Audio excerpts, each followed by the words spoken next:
This is my very first live session on TikTok. So allow me to breathe in and out. Just actually, I was scared, literally tensed for a moment there. Literally tensed. So thank you so much for joining.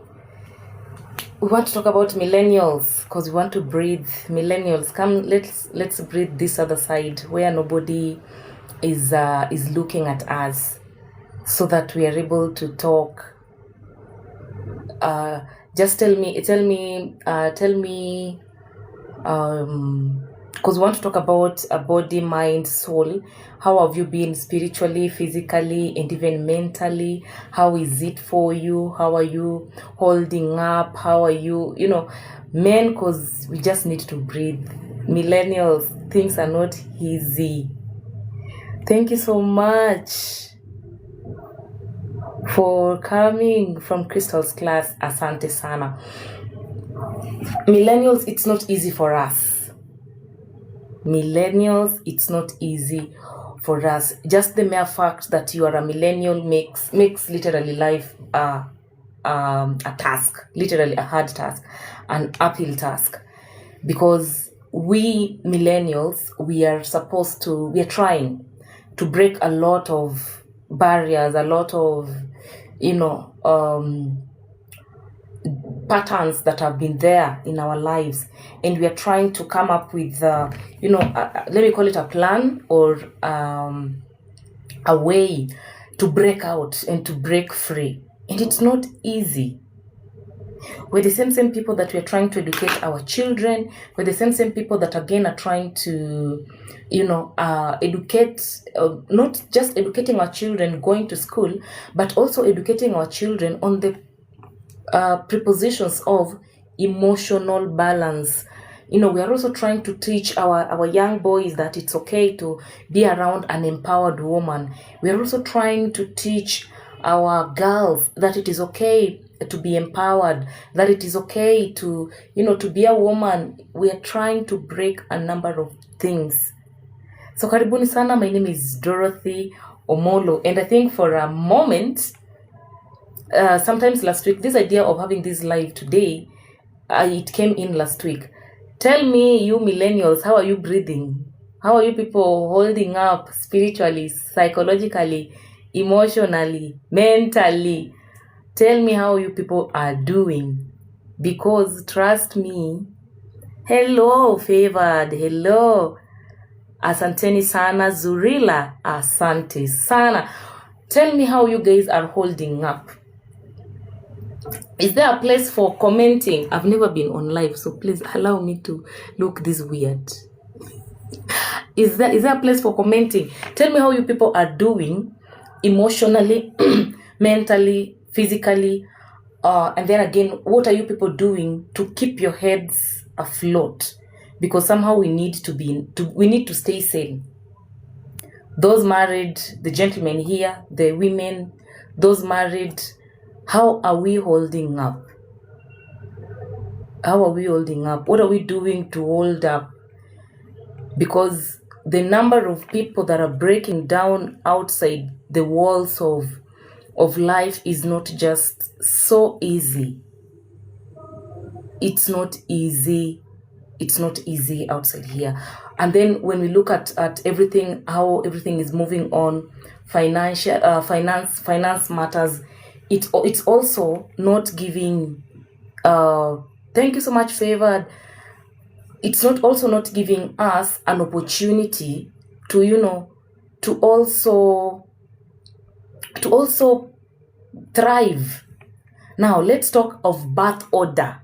Today, let us just look at birth order as a hindrance. Sometime 2 weeks, is it not? It's 3 weeks ago. 3 weeks ago. Thank you so much, Zurila. 3 weeks ago, there was a pastor who came to our church. He was a visiting pastor. I'd never met him before. I'd never seen him before. He was a visiting pastor. So there was this beautiful prophetic moment. And so as we were taking this prophetic moment, of course, people were walking forward, to be prayed for, at least to be given a word of prophetic moments and all. Trust me, why did this pastor call me a firstborn? He said, he asked, are you a firstborn in your home? Just by the fact that he asked if I was a firstborn, that one alone broke me. While in real sense, I am a lastborn, but this pastor asked me if I was a firstborn. He said, my demeanor is that of a firstborn. I'm being told to swipe like this so that I can see the comments. Jesus. Oh, okay. Now I'm seeing it. Thank you. So when this pastor called me a firstborn, I was like, Jesus. Am I this? Is my demeanor a demeanor of a firstborn? So Makub, I am a lastborn, and this is someone who doesn't know me calling me a firstborn. Getting us back to our birth orders. Firstborns in the house. Is there a way you can just wave for me like this? Or those people that assumed the position of a firstborn, is there a way you guys can just wave like this? I send you virtual hugs because trust me, you guys, you need it. Those that their families rely on them. Those that their families would literally come to a standstill if they collapsed today. You who is trying to, look after your siblings, look after your parents, you could be a firstborn or you could have adopted the firstborn. I'm sending you hugs and light. Because sometimes it's not easy to be a firstborn, because again, you are a firstborn and you're still looking at how do you live your life while being a firstborn, and how also do you live your life, probably as a spouse, or you as a person, and as a mother in the event that you have kids, and still be alive for you. Because again, in all this quagmire of life, you still have to live, you still have to be alive, you still have to be there for you. Because again, if you abandon the you that is supposed to be listened to, you're going to lose it. And if you lose it, it's not like the world is going to be sorry for you. It's not like the world is going to stop and acknowledge your absence or acknowledge your presence. So as we walk in this path of life, in your birth order, that is the assumption of firstborn or the firstborn. I'm imagining, let's look at men first. So, gentlemen, you are a firstborn. Let's say you don't even have, okay, let's look at it, maybe you have a job. And maybe you don't have a family, but you have a job. In as much as you have a job, you also have your things, your own personal things to take care of. Doro, even some lastborns will take the place of a... Yes. We take places of firstborns and on one's financial capabilities. Very true. I am with you on that, 101%. I am a lastborn, and that pastor asked me if I was a firstborn. You should have seen me break down like a small baby. Now, let's say I was talking about the gentleman. Now you are a gentleman, okay? Let's first pick up a gentleman who is not married. Of course, was no family, but is also trying to grapple with life. So the salary could be, let's say 30 or 35 per month. And this gentleman is living in Nairobi. Consider fare, food. Bro, you are in Nairobi. You can't look rugged. You're going to town amongst people. You can't look rugged. Put on clothing there. Then you've not placed food. After food, now bring in airtime, bring in data, bring in, these small things. Remember, this guy has gone to work and we've not talked about food at work. Because you can't tell me that gentleman will be carrying leftover food every day. I'm not so sure. Maybe once in a while. Home, this is probably the only person who has money. Remember, he's the firstborn. Or maybe he's not the firstborn. He could be the secondborn or the thirdborn. But if he's amongst the other borns and not the firstborn, this person has just decided to step out of comfort.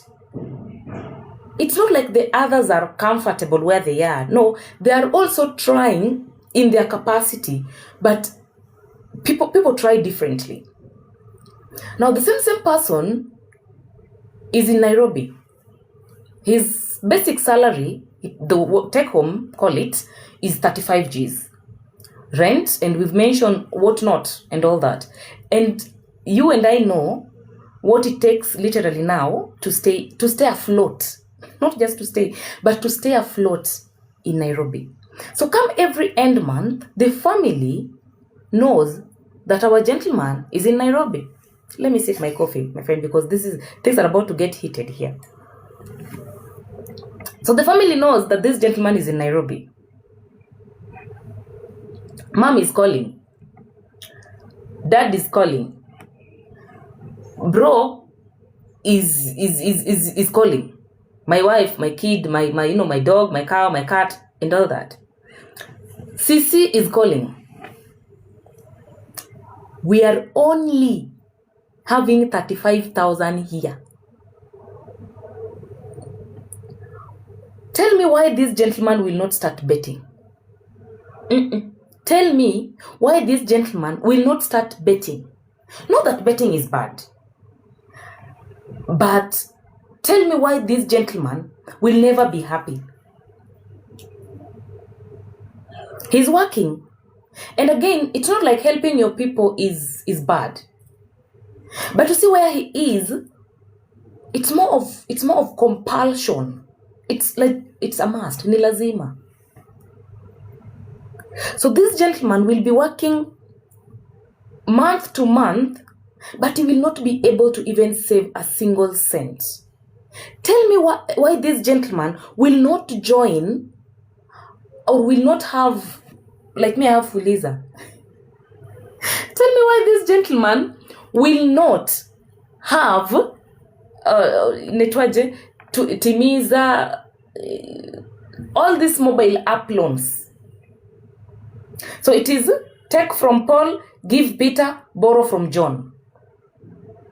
Take from Paul, give Peter, borrow from John. And it becomes a monthly basis. It becomes a monthly thing. It's not normal. So this guy will start looking for, and then again, I didn't mention that this guy is also looking for a girlfriend. Girlfriends. I'm talking about millennials. I'm not talking about Gen Zs. I'm talking about millennials. Because it is most millennials that are more what can I say? Like it is the more Gen Zs have this kind of ideologies that you come to TikTok, you dance, you get paid and all that. But you see, us millennials, we work. Oh Jesus, millennials habari zenu. Millennials, we work. Now I didn't mention that this gentleman is also eyeing another beautiful woman because time is moving, years are moving. On this, he's 35,000. He still wants to take Dorothy for lunch. Hey. And Dorothy have also read standards. But I can't go to, Karumaindo, I want to go somewhere that we can sit. Meaning, if we are to sit with this guy, we are going to spend, quote and say, oh God of millennium, thank you.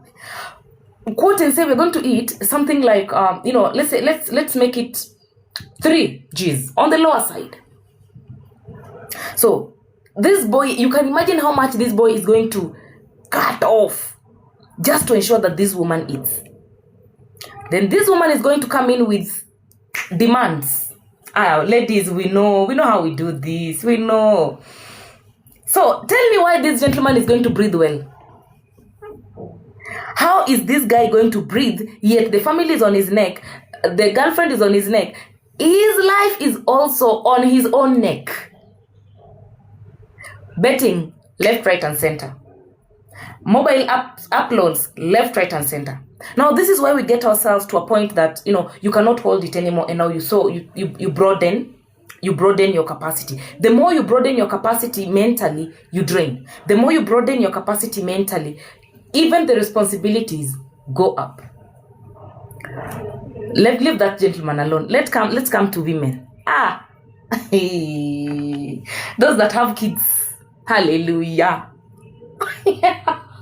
The single parents, the married and the unmarried. Let's come. Please come, let's talk. Let's start with the married. Now, it is you who had issues with, not issues. Issues is a bad word. Let me rephrase that. So you're coming from a point where your relationship with your father was stale. Stale in the sense of, thank you so much, Lina. I love you. Stale in the sense of, your father loved you so much. This is what my clients say. Let me give you just a gist on how it always looks.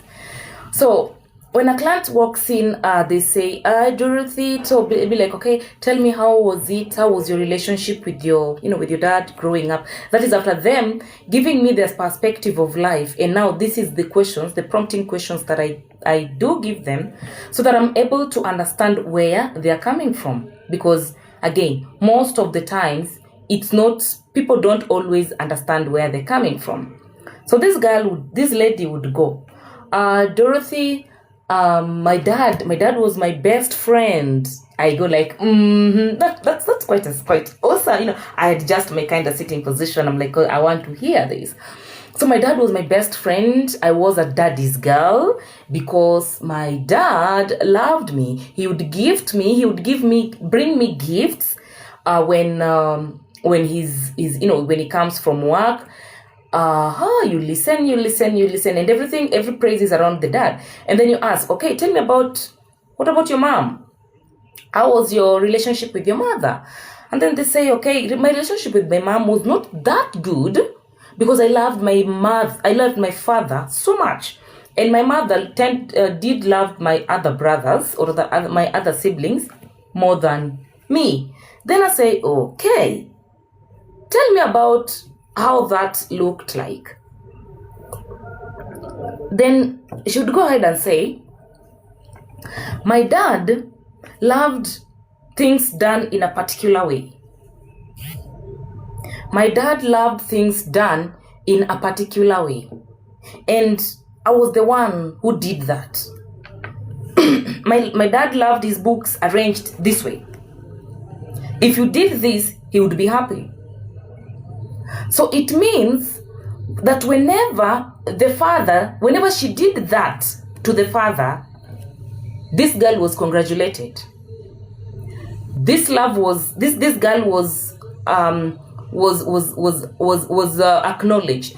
Thank you so much, Crystal, for sharing my life. Thank you. So this girl was congratulated. This girl was appreciated. It means, no, before that, I would ask, was your father, or did you ever witness your father and your mother quarreling? Then the girl would say, no, I didn't. My family never quarreled. In fact, we were a perfect kind of example to to families or to children outside there. So when you go deeper, you get to understand that each and every person in this family caved or, created their ways of living. The father and the mother, their energies do not lie. They might not fight in front of you, but when they fought in the bedroom and when they came, their energies couldn't lie. So this is what could happen. The father was a second born on the other side, or a middle child on the other side. Now, middle children are never feeling appreciated, never feeling loved, never feeling attended to, never feeling, looked at, never feeling identified, and all. So what this guy was doing, unknowingly, though some do it knowingly, he was trying to maintain control. So this girl, learned how to tiptoe around the father. In other words, dad loves it this way. This is how I'll do it. So this child had to cover herself with a facade of, I'm loved. So this girl grows with that mask of, I'm loved, while in the real sense, it's transactional. It's like, do me this, I do you this. Do it the way I want it, I congratulate you. Do it the way I want it, I say you're a good girl. Do it the way I want it, you're good.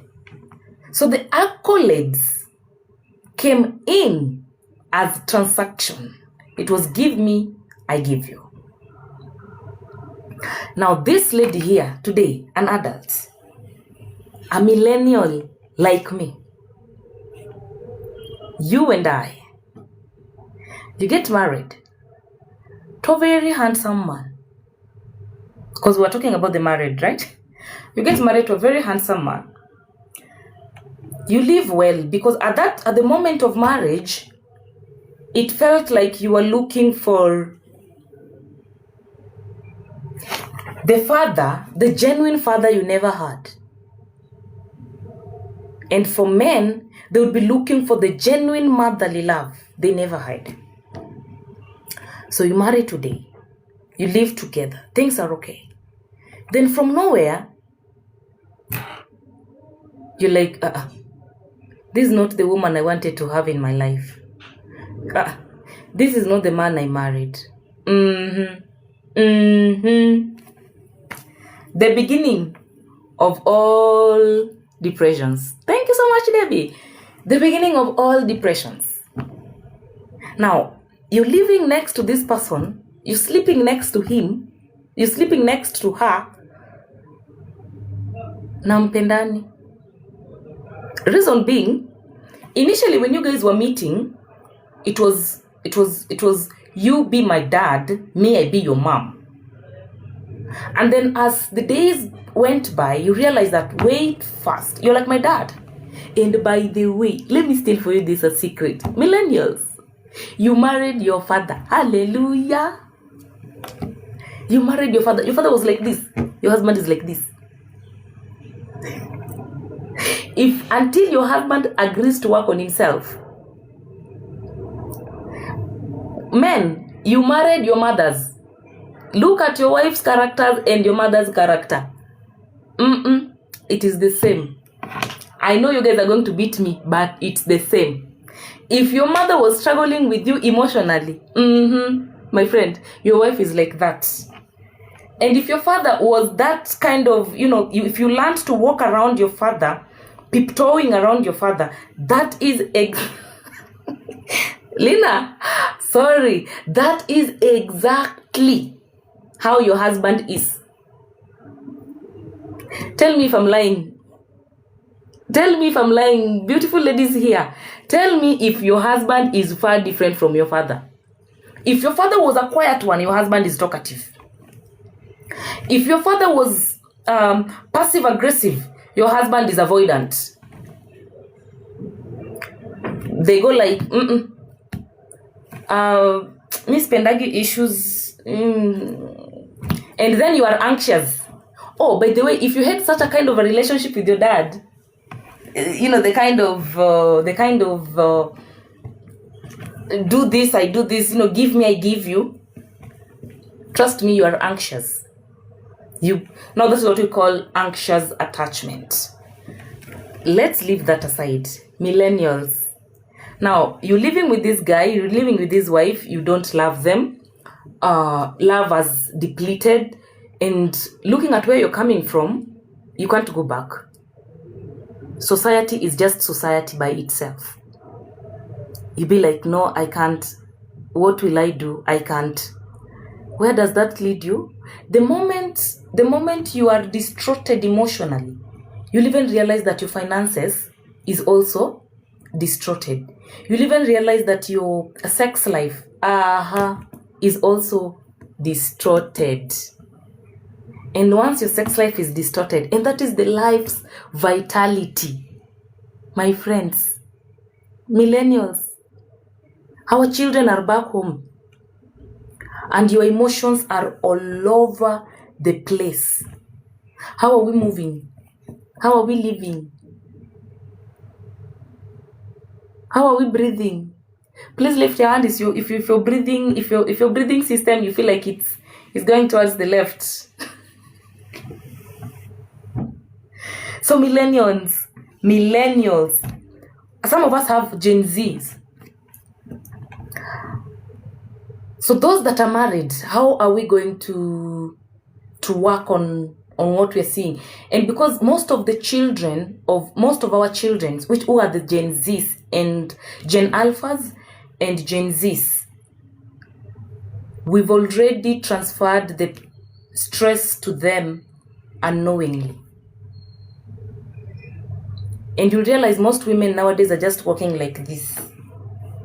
And by then you won't tell when your shoulders are this stiff. You won't tell. So if you're here, every millennial, can we just relax? Drop your shoulders. I'm seeing you. Please drop your shoulder. You're doing great. Please drop it. Breathe in. Breathe out. Breathe in. Breathe out. Because millennials, we have to face life. We are trying to rewrite generational patterns. Sisi tu ndio, they once looked at us, at our families, and they called us the poor of the poorest. And now today you're working your head out to rewrite that. Mama, Dada, take a breather first. Trust me. You need a breather. Because again, if you don't breathe and you live today, nobody's going to stop. This is what I always tell my clients. Because again, most of my clients are Gen Zs. Most of my clients are millennials. A few are Gen X. A few are Gen Zs. This is what I tell them. Today you're not breathing because you're pulling your siblings, especially firstborns. Firstborns, good evening. Or the assumed firstborn positions. Either married or unmarried, whichever relationship you're going on with, or rather you have. There's no day that these people we are struggling for will die with us.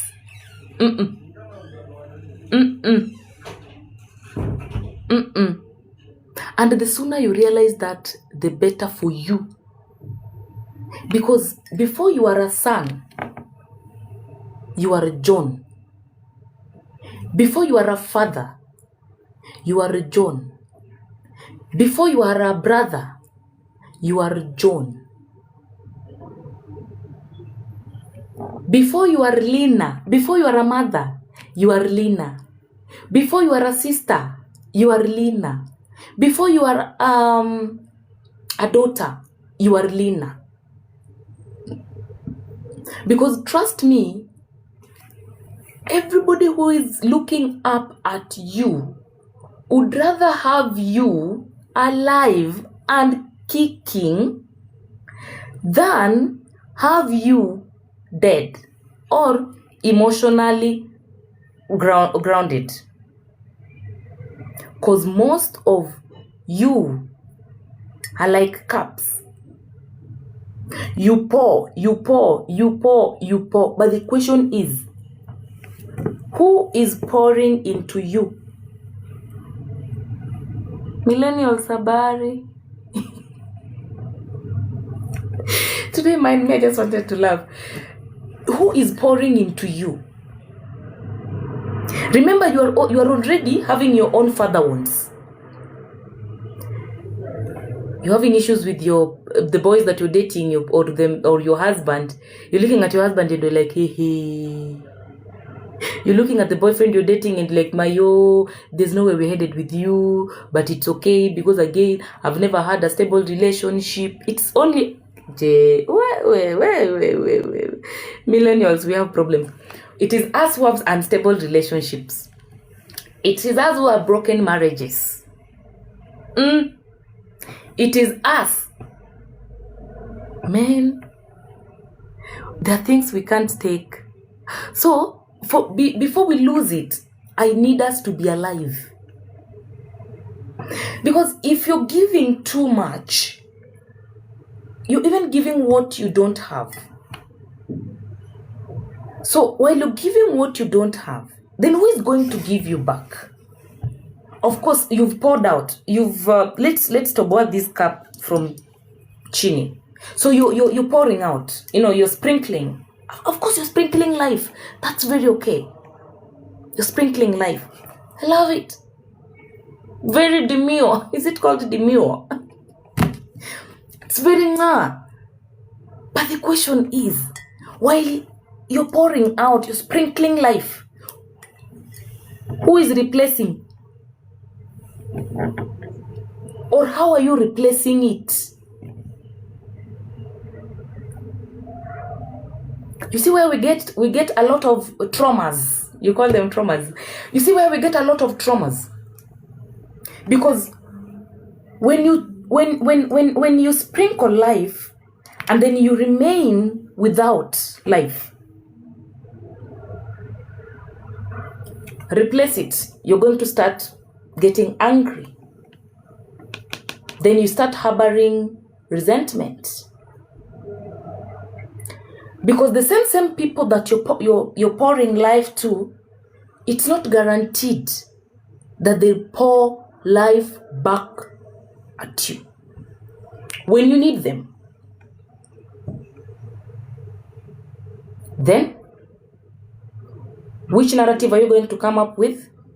Oh, people are bad. Oh, people are very inconsiderate. Oh, I did one, I did two. I could, I have, it's okay.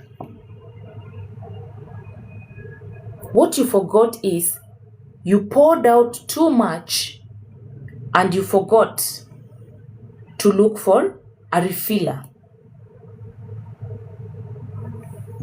Millennials, we are not refilled, but we are pouring to life. And at the end of the day, while we refill it with resentment, we refill it with pain, we refill it with anger, we refill it with, inauthenticity. So just imagine whatever life was here, which was more genuine and authentic, call it so, because while you are having your own, while you are having your own issues, you are able to, manage. But now, this is a point that whatever you had is running out. Then who is going to pour back into you? Now, the closer people, that is, if you are a mother or if you are a father, the closer people are going to get the rage. Men are going to all of a sudden become angry.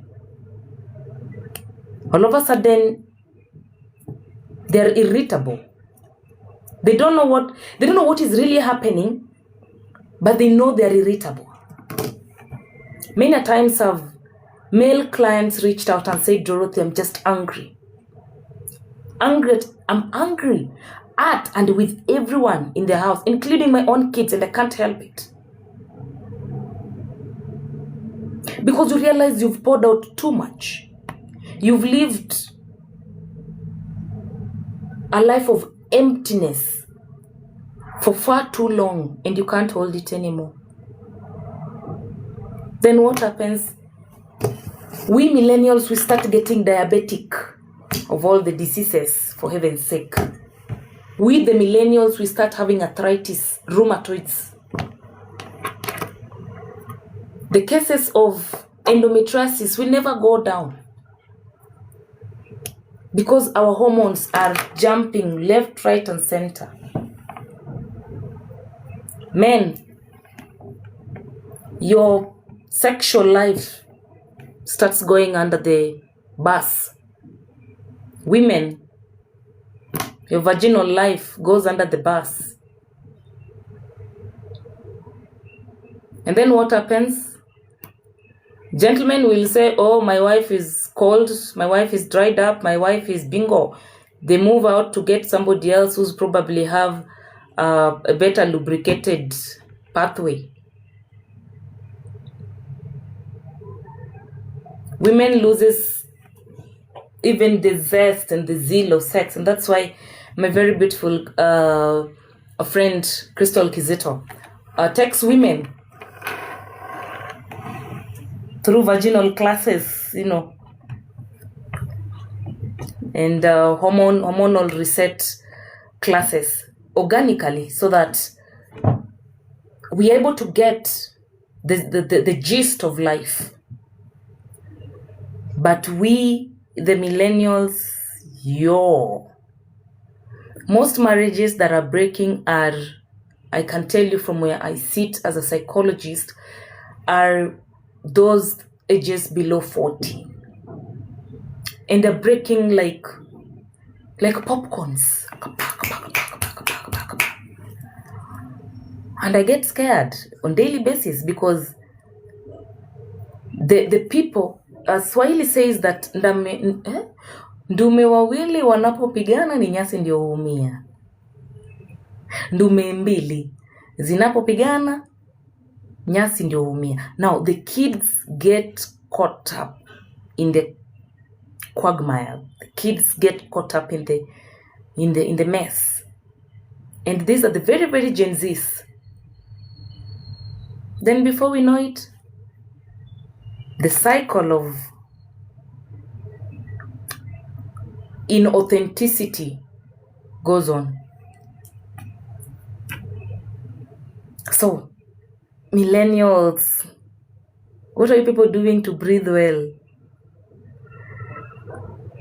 The angry ones, our kids are home for, somebody said 86 days. That one I just passed over.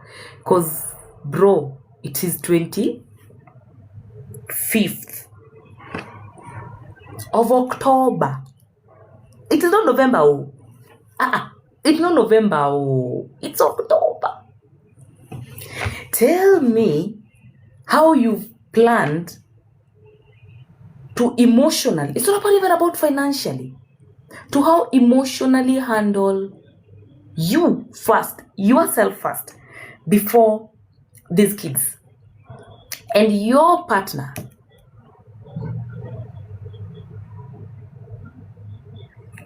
Gentlemen, millennials,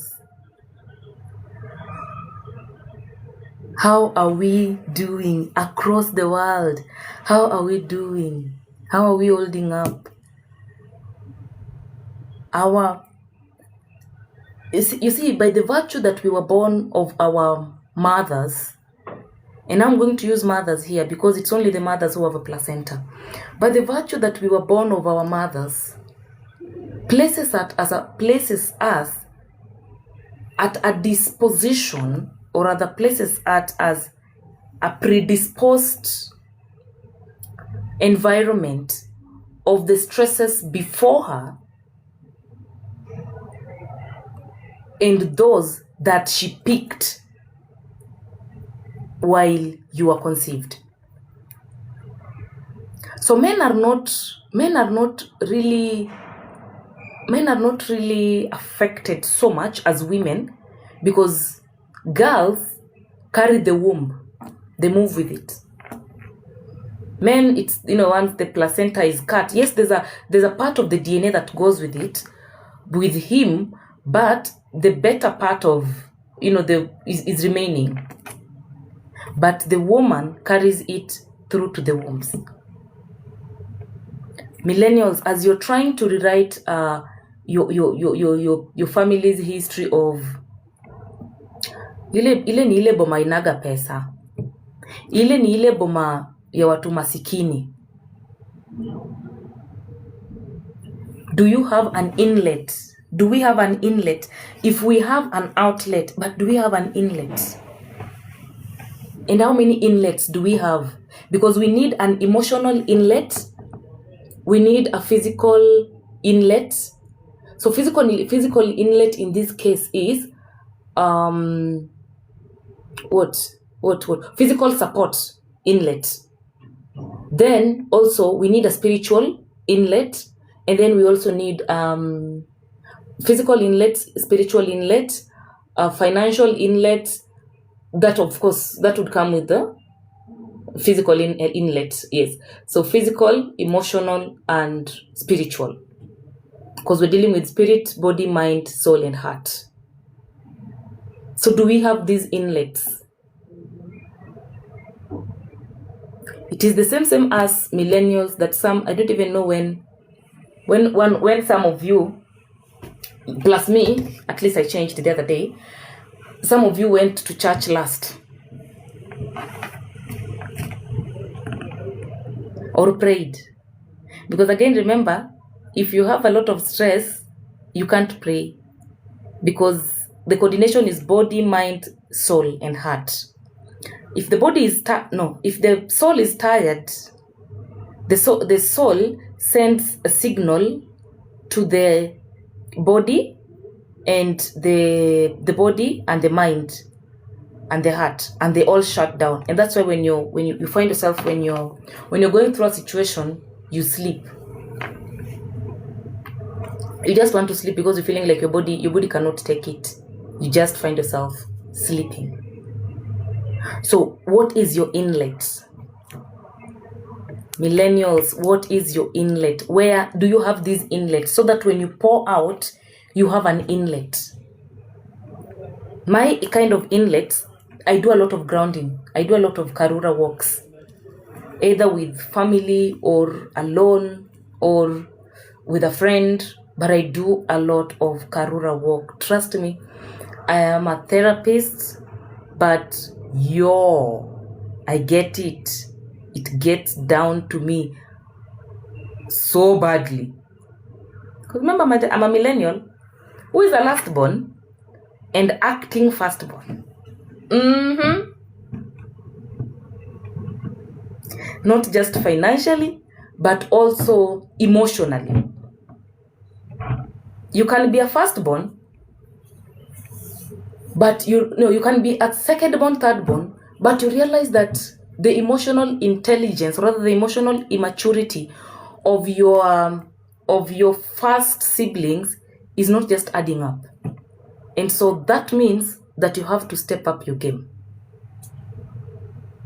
And you can't step up your game if you're also emotionally unstable. Millennials, it is the same as that have these kind of weird, very, very weird relationships with our parents. Some it is the same millennials that we are grieving our parents who are alive. And grieving in what way? Grieving the parents we wished we had. Because what we have is not what we wished we had. But we have them. Millennials, it's the same us that are still grieving the mothers. Think high Wema outfits. It is the same millennials that are grieving the mothers we never had. And there's nothing as painful as this. I think I came to learn about this in thank you so much, Wema. Thank you. It's during the course of these therapy sessions with my clients that I came to learn another different kind of grieving.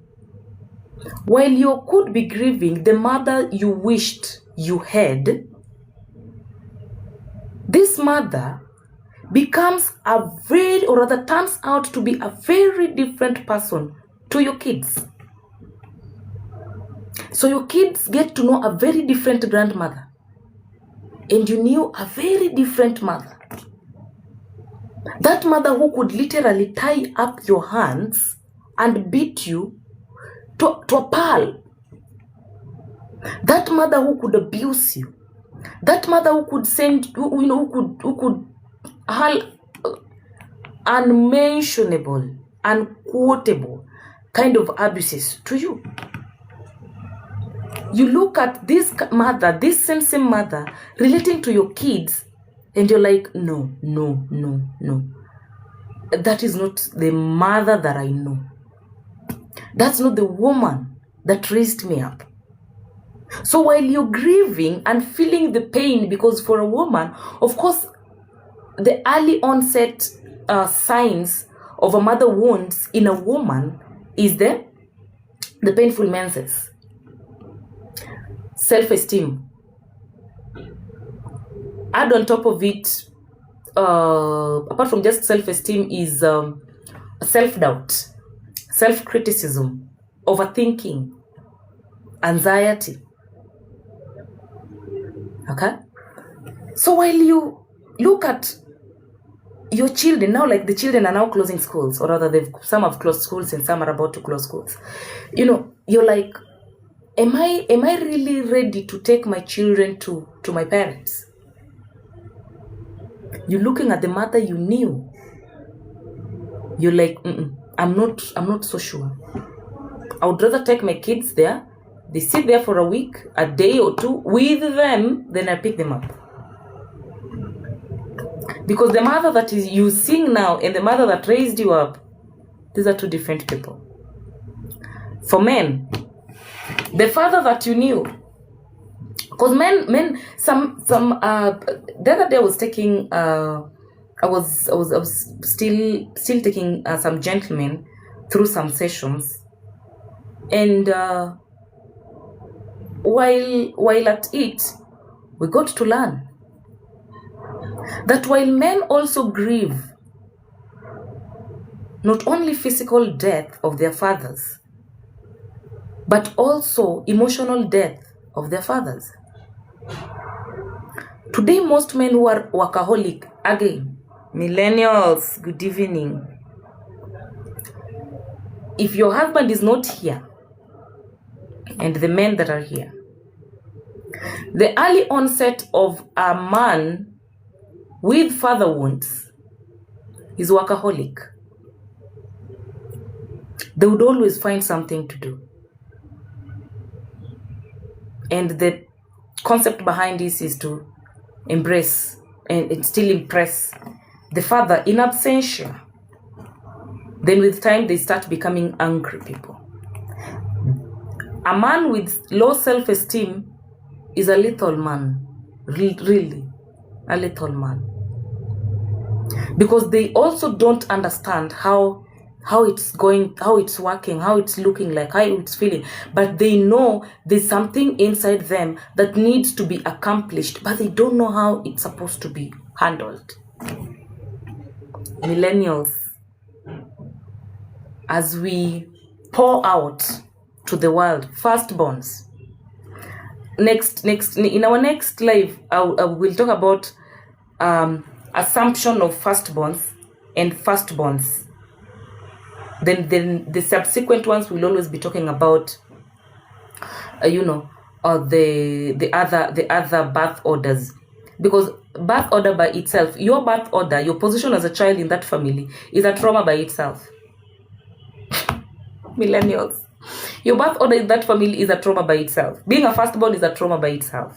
Being a secondborn, a thirdborn, a fourthborn, a fifthborn, your birth order is a trauma, a source of trauma by itself. Now, back to as we pour out. Our time is almost up. Millennials, as we pour out, I know we want to uplift everybody. I know we want to move with everyone. I know we want everyone to feel okay in our families. I know. But sometimes, when someone doesn't want to move, please, banae, mwache, let them be. I'll give a typical example. Sometimes you, as the assumed leader, now this is you assuming the position of a firstborn, or you as the firstborn. You want to see everybody, moving. You want to pay education. You want to give them a business, startup and all. But while you do this with love, I'm not saying you don't do it. But while you do this with love, my question is, are they ready to move with you? Because if they're not ready to move with you, my dear, it's like pulling a rock under an ocean. It could go deep, and then you're going there to pull it alone. Your weight is only 50 kgs or 70 kgs, and then you're going to pull like a 500 kg rock. You will not move. But again, for you to be able to move and move along with other people, you need physical muscles, you need emotional muscles, you need spiritual muscles, you need every muscle to move with you. But if you can't get all these things at the same time, my dear loving sweetheart, bro, sis, unapigia gambuzi ili acheze. It will not work. So millennials, as we move, it's December, and during this month of December, I sometimes dread for some of us. One, some of you don't even have families to go to. While people are breaking off for December, they have no families to go to. They're feeling like, okay, you know what, man, what is life? Tis again the same. Some of you don't even have, people to sit with. Some are loners. It's okay. Some of you fear going home because of the questions that will be asked. You did not, you have not, you didn't, we did, you should have. My dear, can we just take life as it is, today, tomorrow, Learn to guard your energy. Millennials, we get angry, we get pissed off, we overthink, we don't sleep. Some of you don't even sleep. You scroll through TikTok the whole night. And then tomorrow we expect to function. Millennials, good evening once again. You don't sleep well. Tomorrow you have to wake up to a cup of coffee strong enough to keep you through the day. We need to do otherwise. Because if we don't, this is what I tell my clients. God forbid you die today. In the quest of everything that you're doing for you and for the people around you. No one is going to die with you, by the way. No one. It's 4 minutes to 8. So 9. Let's say if you died now, probably it could take up to how long? 30, 40 minutes, maximum 1 hour, or, in an hour's time, you will be in a fridge somewhere. But the very, very people that you are fighting for their lives to get better will not even be sleeping with you in that fridge. You'll be alone. So can you take care of yourself? Stress is not something that you can joke with. Most of our parents most of our parents are suffering from rheumatoid diseases to do with arthritis, forgetfulness, that is Alzheimer's, schizophrenia, Parkinson's, ALS, amyotrophic. This kind of weird. The names, actually, was once doing some research on them, and I'm like, what? Did they have to give them these barbaric, not even barbaric, but these ambiguous names, these big names: Lou Gehrig's disease, Parkinson's disease, schizophrenia, Alzheimer's. The names are so big because God gave us life to live, and He said, let us live this life in abundance. Old age is not a ticket to sicknesses, but trust me, stress is a through pass ticket to sicknesses. You and I today, we are 34, 35, 37, 36. By the time we are hitting 40, 45, arthritis will be knocking, borderline diabetes, cancer of the cervix, because once your hormones are all over the place, women, millennials, we can't go through the same diseases our parents went through. No way. We are rewriting the history, and that history can only be written or rewritten if we stand up to ourselves. Self-care is not just about making your nails, looking all glammed up and looking like what's her name? Just give me a moment. Her name is Wema Outfits. Just like Wema Outfits, I say, oh Dorothy, you're looking like a queen, and I'm like, thank you. You get, self-care is not about looking all glammed up. Self-care is, when do you say no? Millennials, when do we say no? When do we say enough is enough? When do we stop and say, no, you can't make me an emotional dump site anymore? How much do we take in, millennials? How much are we taking in? And when we're releasing them, who are we releasing them to? And how? Because if we don't, my dear millennials, we have to rise to the occasions. Remember, those that are parents here, adequate mother's love gives a child a sense of self-care and self-love. And adequate father's love, that is, if there's a father figure in that child's life, gives a child a sense of security and provision. So while we millennials coming in with the mother wounds, with the father wounds, with the abandonment wounds that we have, and then oscillating within a particular, frequency, and then we attract the same people that we are, my dear. Before we take care of the rest, before we pour out, we need an inlet. If we don't, then these big names of diseases are going to catch up with us, and we can't suffer the same things that our parents are suffering from. And we can't hand over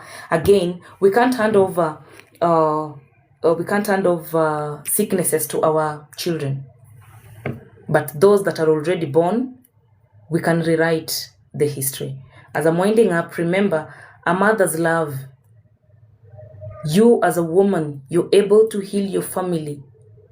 Once you're healed, let me not even call it healed, once you've decided to do the work.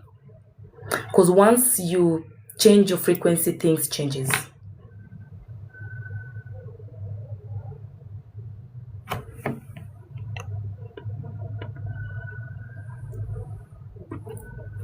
Once you change your frequency, things change.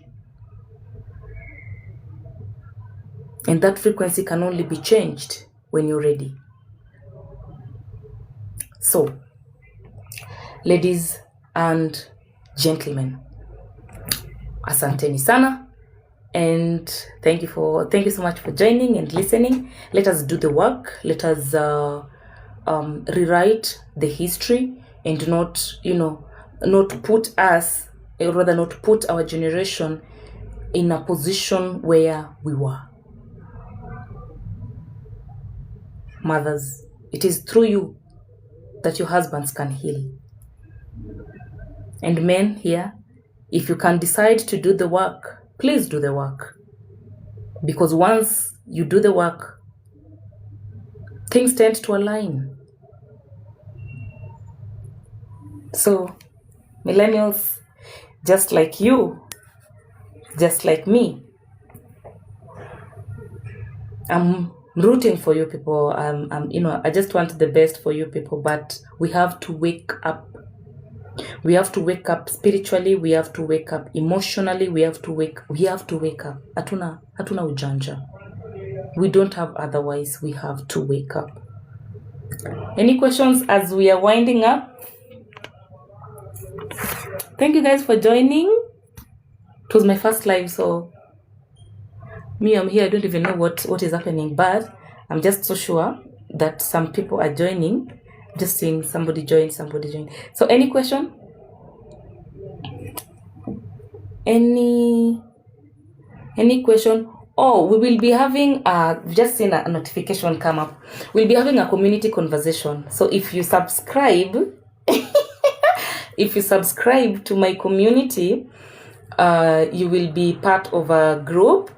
Call it per se a support group, or call it a group where we can go raw with issues that are happening with life. We can share, we can talk, and there will always be some also live moments for those in that subscription group. So we will always be probably meeting once a week, every week, with some very, very vital topics. That is if you subscribe and become my subscriber. And we build a community, a long-lasting community. And one of the days we meet over for lunch, if it's Nairobi, Kisumu, we can always come up with very beautiful plans. Because again, trust me, life is lived once. We have no rehearsals and we live it right. So thank you so much, Prime Ross. Asante sana for also sharing the live. Angeli, thank you for sharing the live. Asante sana. So thank you so much, ladies and gentlemen. And I was your host, Dorothy Omolo. I am a holistic counseling therapist. So maybe just a quick one. So what is a holistic counseling therapist? I didn't know it existed until I researched, because my concept of counseling is more of purpose-led calling. Just like pastors, we have pastors who are called, we have prophets, we have everybody's given their gifts in their own capacity by God. I'm a strong believer. I'm a Christian, born again. I'm a Christian. That is just the definition. But I'm a born again. I'm a believer. And I love the Lord. He is my personal savior. So when I was young, I knew I would be a pastor. Because I also have a gift of dreams. So I would have dreams and I would be like, that is so scary. And then I would be compelled to pray. And probably there could be an aversion or sort, or an answer, kind of a response or something. So I didn't know how it was working until in the later days. So by the thought of knowing that I would be a pastor, I would run away from it, until one day I couldn't run away from it. Yes, until one day I couldn't run away from it. So when that day came, or I ran away from it for like over 30 years. I'm 34. I'm turning 34 in December. So I ran away from it for quite some long time. So last year, 2022, July, I couldn't run away from it again because it came up. It came through a call that I cherish to date. Then from then, that is how it was born. So after that, I had to join a school to get certificates, probably to register farm and all that. So I believe in the holism of you as a person. I believe that for me to deal with for me to understand where your problem is coming from, then I have to deal with your body, mind, soul, even heart. So I just don't deal with your mental state. Because your mental state, I believe that it has a genesis. For your mental state to give in, then it started somewhere. So I'm more of the root cause. So I deal much with trauma, both in families, both in families. Yes, Halima Hassan. The school is called Kenya Institute of Professional Counseling.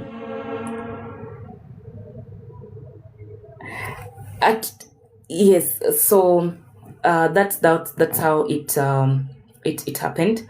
So after that, Halima, I got my SAT there. I got my SAT there, and of course I did the farm registration there. So when I do counseling, I just like some theories that we also learned in school. I don't do diagnosis. I don't diagnose. Instead, I call it labeling. So I don't be like, oh, you came in with anxiety, you came in with depression, probably because other people know how to diagnose themselves. So when you come in like that, I listen and I trace back the root cause. I do psychotherapy more than counseling. I do psychoanalysis more than counseling. And I start with, you see your mom, now I start with her grandmother.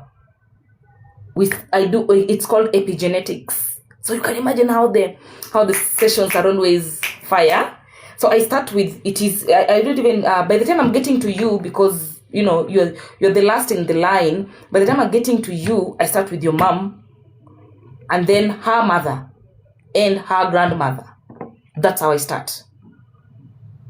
Your father, I start with his mother, and his father, his grandmother, and his grandfather.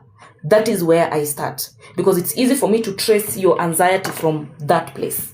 It's easy for me to trace your overthinking from that place. It's easy for me to trace your people's pleasing from that place. It's easy for me to trace your situation today from that place, because trust me, you inherited something, knowingly and unknowingly.